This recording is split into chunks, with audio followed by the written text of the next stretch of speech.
Wishing you good health today, February 13, 2026. And we had a review of the combat events on the Eastern Front. They did it to make things better, but as always, it turned out the same as usual. That's how it went.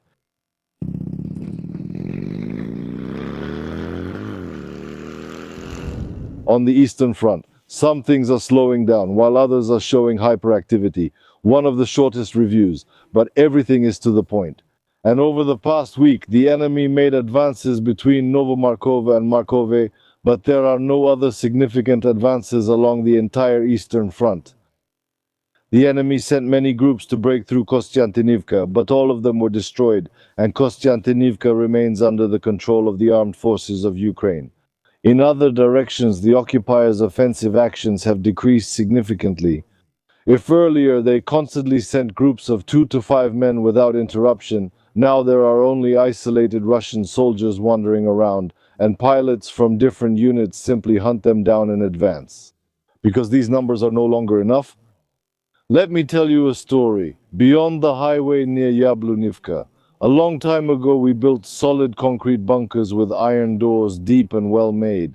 It had long been a gray zone, and no one went there, but then a few orcs crawled in. So we hit them with TMK drops and first-person view drones with enhanced charges. We really hammered them for a couple of days. And what do you think happened? The bunker was intact, the orcs inside were alive, but they were dazed and shell-shocked. Well, we know how to build things well, but when it comes to using them on time, that's where we have a problem. Write in the comments how to take apart this bunker and whether we should. Maybe we should just wait until they leave on their own. On the Dobropilsky and Pokrovsky directions, the line of contact hasn't changed either. In some places, positional battles are ongoing. So the fighting has died down a bit, but the shelling of frontline cities has increased several times. The village of Drushkivka and the surrounding settlements are being shelled with grads, KABs, and drones of various modifications. Kramatorsk is being hit with KABs specifically in residential areas, and Molnia-type UAVs are striking the city's infrastructure. There have been many hits on civilian and military vehicles in the frontline settlements, and with each passing day, staying there is becoming very dangerous. Well, we continue to defend our country.